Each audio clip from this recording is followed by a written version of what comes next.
Good evening, Kaligit Americans. Welcome back po dito sa ating YouTube channel. Ayan, ang mainit ka po nating balitaan ngayong gabi ay pumapatungkol po dito sa episode po ng Itbulaga Tape na kung saan ay may nasagap po tayong chismis mula sa ating Kaligit Americans single po sa kaganapan sa G sa Gadli nitong si Yorme. Pero bago po natin simulan ang balitaan at chikahan, Kaligit Americans, kung ano nga pa ang nangyari doon, nais ko po muna na i-shout out ang ilan sa mga masusugid po nating taga-subaybay. Shoutout nga po dito kina Miss Fallen Angel. Ayan, magandang gabi po sa inyo. Ang sabi niya dito, oo nga, be organized. Magalit si Manong, sinabi niya na di daw tulad ng dating Itbulaga organized. Siniikot nila ang vicinity at nagpapaalam talaga sa barangay, kaya nasa kaayusan.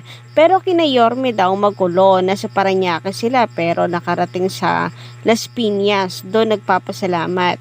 Kaya ang gulo.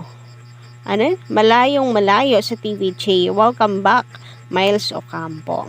Well, anyway, ang alam ko parang sa Las Piñas talaga sila dapat. Pero lumagpas sila. Dapat ay nasa Las Piñas lang sila pero lumagpas sila sa boundary tapunta sa Parañaque na hindi nila alam Parañaque na pala yun, pero panay pa rin po sila pasalamat sa Las Piñas. So nagkakagulo tuloy. Ang layo po talaga, no? And wala naman tayong magagawa. Hindi man dapat i-compare sa TVJ ang bagong Bulaga dahil sabi nga po nila bago na to. Ganon po sila ka-bitter, no? Na dapat ay isink in sa utak ng mga tao na hindi na tulad ng dati na listahan, nililista. Ngayon daw ay rumble na. Kumbaga ay random na. Kung sino ang maabutan at ang importante ay merong nabigyan ng papremyo. Pero okay naman na sana kaso yung sinabi na wala daw script ay parang nakapagtataka at hindi po tayo sumasang-ayon na walang script dahil una sa lahat meron pong nakasulat sa kanila na kung saan ayun pong pasasalamatan ang Itbulaga, si Yorme at saka si Sedi. Hindi po ba script yun? Anyway, thank you so much po ulit na Miss Fallen Angel sa pagkokomento. Shoutout din po dito kay Miss Mendoza Jovi. Shoutout, magandang gabi. Sabi niya, galing ng copycat depth ng Tape Inc. No need mag-isip ng new segment. Gayahin lang ang previous segment ng TVJ-EB. Rename it. May mga segment ang fake EB na good for 1 month lang. Oy, napaka-boring. Kaya need nila agad ng kapalit na segment para mapunan ang 3-hour show. Siguro daming adlib ng fake EB para mapunan ang airing time before commercial break. Shoutout din po pala dito kay Sir Roy Mesiano Mogol. Sabi niya dito, ganun talaga ang mangyayari dyan kung pinapatagal ng IPO ang desisyon. Yung file sa kanila ni Boss Joey, magkakaroon na naman ng involved na pera dyan katulad nung pag-renew ng Tape Inc. na sila ang gagamit ng Itbulaga hanggang 10 years. Well, mahirap pong magsalita lalo pat wala po tayong alam hinggil po sa registration na yan, ano nga bang dahilan bakit nagtatagal. Pero sabi ko nga ay sana matagal man, ang importante for me ay TVJ po ang makakuha at aprobahan po ang TVJ for entertainment or si Joey De Leon. Slowly but surely. Sabi nga po niya ni Bossing, no, dapat maging pasyensyoso na hindi naman lahat ay ibibigay agad yan ng isang bagsakan. Samantala, sabi naman po dito ni Lynn Mix Vlogs, shoutout po sa inyo, magandang gabi. Ang Pure Foods di rin mapupunta sa kanila kasi sa San Miguel Corp yan share of stocks doon ang Tambaluslos. Okay lang wala sila kasi daming ads ng TVJ, wala na silang magagawa kasi sila lang ang sa Tambaluslos.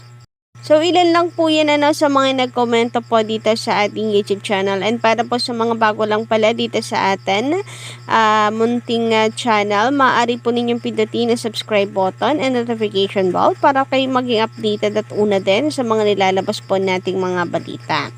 Basta may kinalaman po sa TVJ and Legit Tarvican, sagutan po natin yan. And syempre, patungkol po sa mga suliranin na kanila pong kinakaharaping po sa Itbulaga. Anyway, eto nga, simulan na nga po natin ang balitaan hinggil po dito. Sinasaga po nating updating from Collegiate Tarvicans natin about po sa Itbulaga ng Tape Inc. or sa segment po nila Yorme na G sa Gedli. So, alam naman po natin na marami na rin po silang pahiya serye na kung saan ay sinisigaw pa rin po ang TVJ, ang Legit Tarvicans po sila, pinapasalamatan si Bossing. So, hindi na po bago yan. Dati na po yung nangyayari.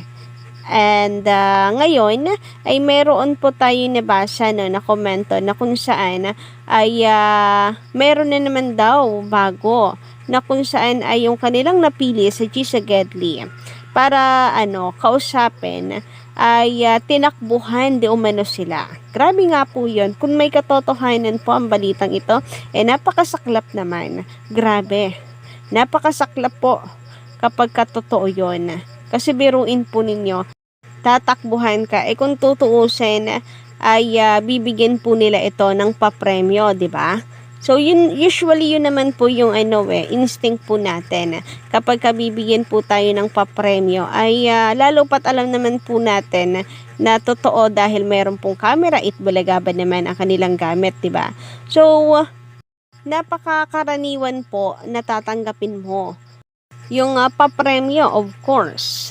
Pero ngayon ay ibang klase. Tinakbuhan sila. So, ibig sabihin, hindi po talaga nila panatiko ito. So, narito nga po Collegiate Tarvicans. Basahin po natin yung komento para maliwanagan po tayo. So, ang sabi nga po dito mga ka-OG, meron nga nalalapitan nila. Tapos, tumakbo. So, yan po ang chismis ni Sir J. And pa-comment naman guys kung meron pong nakakaalam ng video hinggil po dito para mas maganda po na pag-usapan at talakayin po ang balita pong ito. But anyway, kung may katotohanan nga po ang balitang ito, napakasaklap naman kung ganoon nga.